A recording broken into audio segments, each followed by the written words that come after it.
Siang Bu Ros dan teman-teman. Hari ini kami dari kelompok 5, saya Elizabeth Sofitasari dengan Imelda Teresia akan menjelaskan tentang pluralisme dan multikulturalisme. Saya akan menjelaskan tentang pengertian pluralisme. Dalam ilmu sosial, pluralisme adalah sebuah kerangka yang di dalamnya ada interaksi antar kelompok yang menunjukkan rasa saling menghormati dan toleransi satu sama lain. Nah, kedua menurut John Gray dalam Singles 2003. Pada dasarnya pluralisme itu mendorong cara berpikir dari monokultur ke cara berpikir multikultur. Nah, perubahan cara berpikir ini dianggap sangat penting untuk mencegah klaim sebuah kebudayaan bahwa hanya pandangan kebudayaannya lah yang paling benar. Selanjutnya, pengertian tentang multikulturalisme.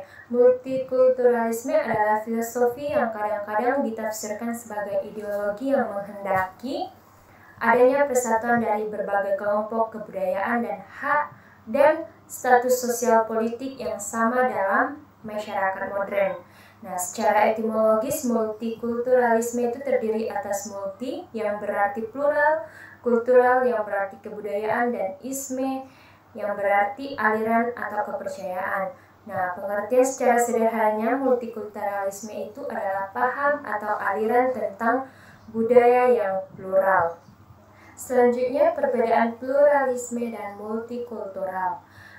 Nah, di sini ada beberapa pendapat para ahli tentang perbedaan pluralisme dan multikulturalisme. Yang pertama itu menurut Al-Khawarizmi 2009, konsep pluralitas itu mengandaikan adanya hal-hal yang lebih dari satu.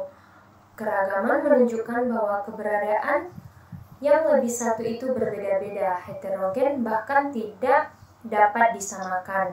Yang kedua, pluralisme adalah paham yang memberikan ruang nyaman bagi paradigma perbedaan sebagai salah satu entitas mendasar kemanusiaan seorang manusia.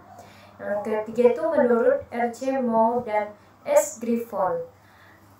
Pluralisme itu berasal dari kata plural atau dalam bahasa Inggris yang berarti jamak, dalam arti ada keanekaragaman dalam masyarakat.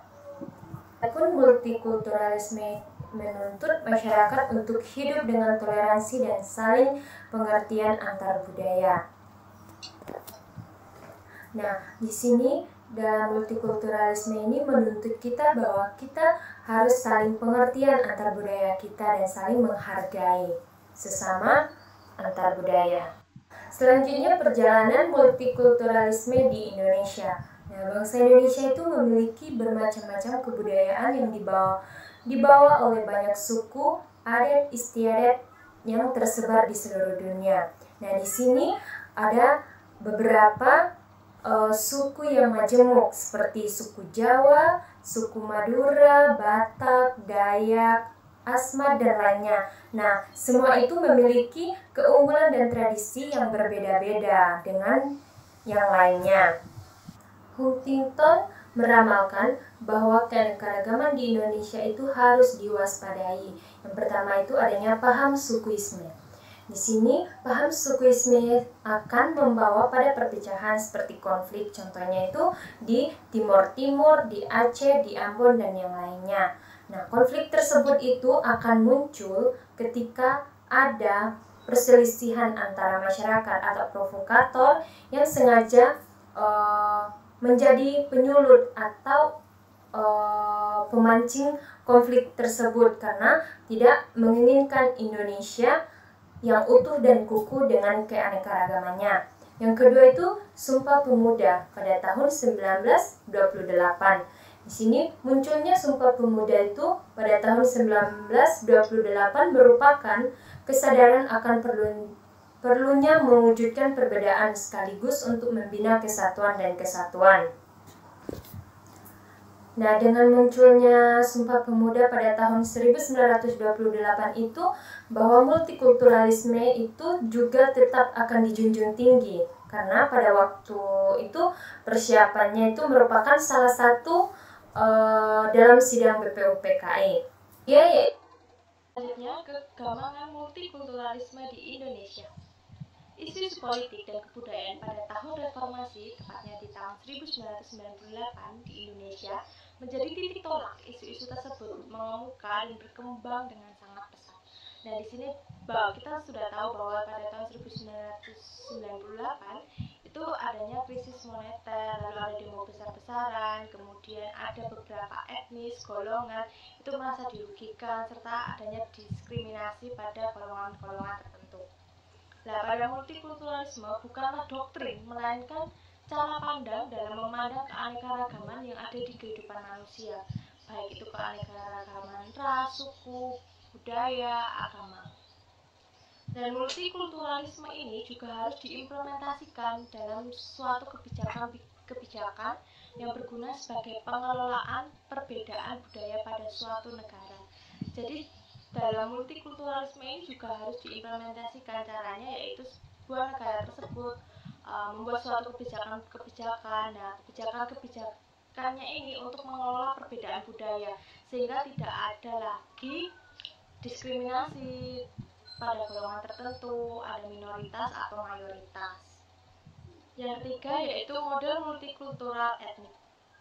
Pada model multikultural etnik ini mengakui keberadaan hak sebagai warga etnik secara kolektif, sehingga model ini juga menekankan bahwa suatu negara harus mengakui realitas keberagaman dan diakomodasi negara di mana identitas dan asal-usul warga negara tersebut itu diakui dan diperhatikan. Isu-isu bermunculan karena tidak hanya keanekaragaman kolektif dan etnik, melainkan terdapat juga isu mayoritas-minoritas serta dominan tidak dominan. Nah, negara bisa saja memiliki banyak konflik-konflik internal berkepanjangan yang pada akhirnya juga merugikan negara. Selanjutnya yaitu multikulturalisme menjadi masalah. Akhir-akhir ini konflik sosial terasa semakin meningkat, baik dalam konflik horizontal dan bisa menjadi nanti konflik vertikal. Konflik horizontal adalah konflik yang terjadi antara individu dengan satu kelompok sosial dan berkembang di masyarakat. Sedangkan untuk konflik vertikal adalah konflik yang terjadi antara masyarakat dengan negara. Nah, konflik sosial ini merupakan interaksi yang alamiah sebenarnya. Akan tetapi berbeda cerita jika konflik tersebut bersifat destruktif atau menghancurkan, bahkan jika konflik tersebut membuat tindakan menjadi anarkis. Berikut masalah-masalah yang terkait dengan multikulturalisme. Yang pertama, masalah kesetaraan gender. Nah, gender di sini merupakan kumpulan karakteristik yang membedakan laki-laki dan perempuan seperti jenis kelamin dan peran sosialnya. Nah, gender ini juga merujuk pada anggapan masyarakat apa yang sesuai bagi laki-laki dan perempuan. Memang secara fisik kita ketahui ya teman-teman bahwa keduanya memiliki perbedaan sehingga memiliki peranan yang berbeda juga. Nah, peranan yang berbeda ini misalnya seperti perempuan ini bisa mengandung, bisa melahirkan. Nah, sehingga beranggapan bahwa perempuan ini bisa juga merawat anak. Nah, sedangkan laki-laki yang bertubuh besar, kuat itu dianggap mampu untuk melakukan suatu pekerjaan. Jadi bisa dibilang laki-laki ini menjadi tulang punggung keluarga. Nah, tokoh pahlawan yang memperjuangkan emansipasi wanita itu yang kita ketahui bersama yaitu R.A. Kartini. Nah, ini merupakan sosok yang memiliki semangat untuk memperjuangkan kesetaraan perempuan. Nah, pada sosial budaya di Indonesia itu masih saja terdapat pandangan bahwa laki-laki lebih kuat dibandingkan perempuan, sehingga tak jarang kita bisa melihat ya teman-teman bahwa kedudukan laki-laki biasanya lebih tinggi dibandingkan perempuan. Nah, berikut juga beberapa hal yang dilekatkan pada perempuan, namun perempuan juga harus mampu dalam mengatasinya. Yang pertama yaitu subordinasi. Subordinasi merupakan pengkondisian di mana seseorang berada pada keadaan yang tidak mandiri, tidak diakui, tidak dihiraukan, dan tidak diperhitungkan keberadaannya. Nah, subordinasi sendiri ini juga merupakan suatu anggapan di mana salah satu gender memiliki peran lebih tinggi dibandingkan gender lainnya.